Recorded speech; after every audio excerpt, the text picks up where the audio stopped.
gorgeous music. Thank you.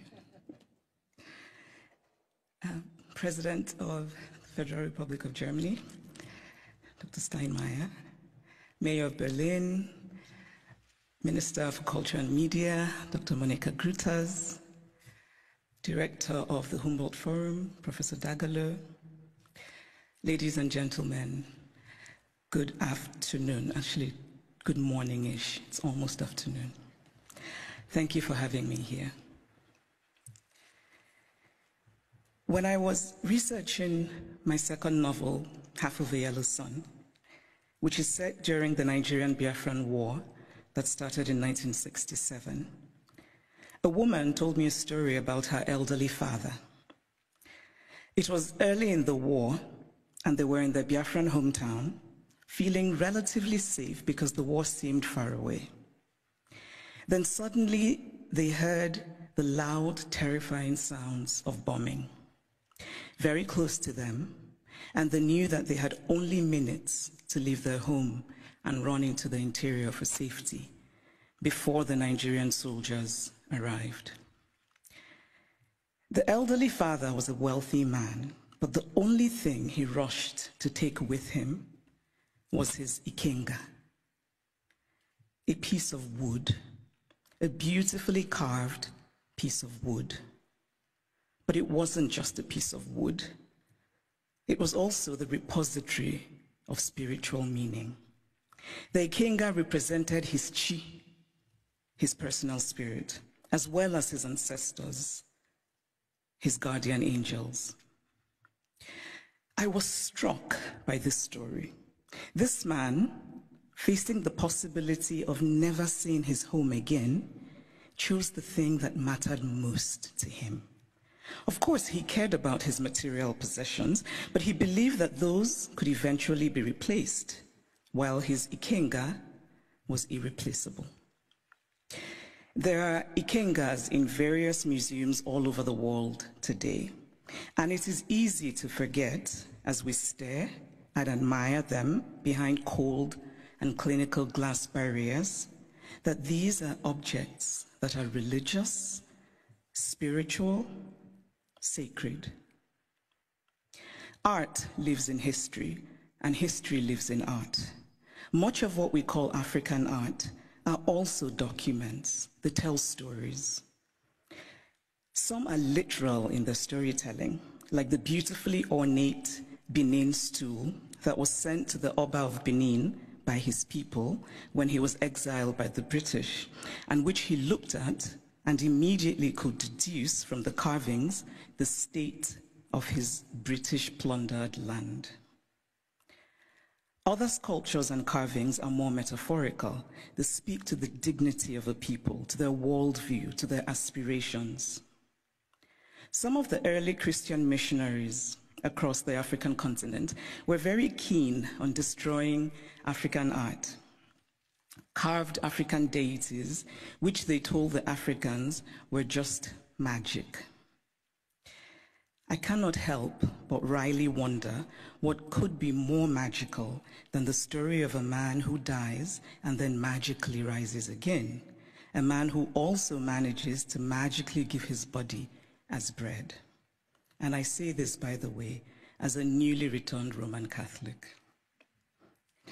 The point is that belief systems vary, and as long as they feed the spiritual needs of a people, they're valid.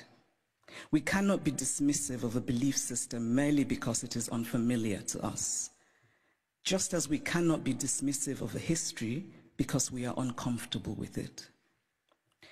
So I'd like to tell a small story about a Nigerian woman who's married to a Belgian and has lived in Belgium for many years.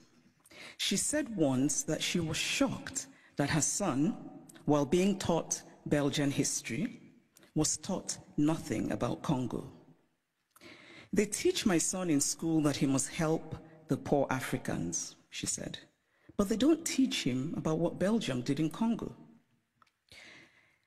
Now, if her son does not learn that the modern Congo state began 100 years ago as the personal property of a brutal Belgian king who was desperate to get wealthy from ivory and rubber, If her son does not learn that the hands of Congolese people were chopped off with rusty axes for not producing enough resources to meet a task, because we collectively acknowledge that it is so.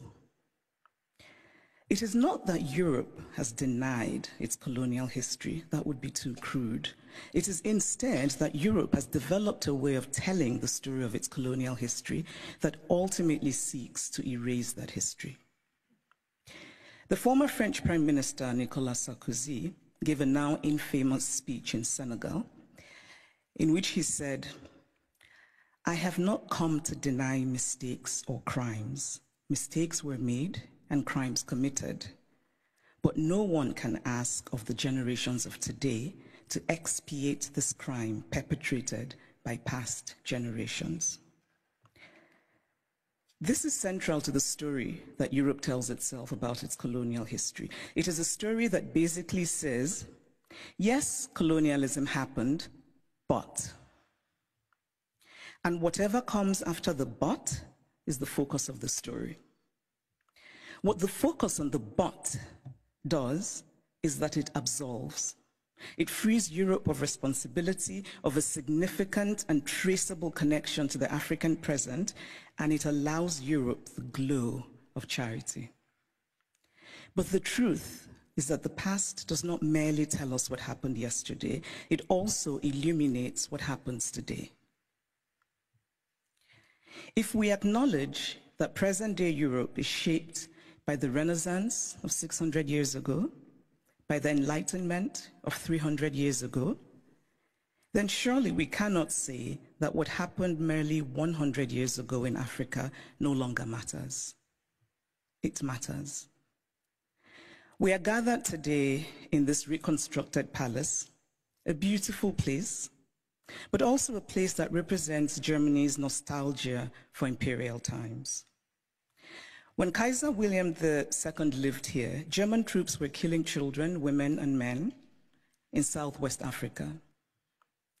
This building says that German history matters, even in a romanticized form. The history of Africa and Asia and Latin America must matter as well. We cannot pick and choose which histories and which points of view still matter, because to do this would be an ugly exercise of brute power. And speaking of power, here's a headline I just read in a German publication. The headline says, "Where do Africa's treasures belong?" Now imagine this headline differently. Imagine if it said, "Where do Germany's treasures belong?" It would be a redundant question, because of course, Germany's treasures belong in Germany. But the question would never even be asked, because there would be no circumstance in which it would be, because of power. And so it seems to me that what we are fundamentally grappling with in this space, in all of these questions about the Humboldt Forum, is power. Unequal power, how we navigate unequal power relations. And there's always been, to me, something shabby about unequal power relations. The victory feels colorless, almost unearned.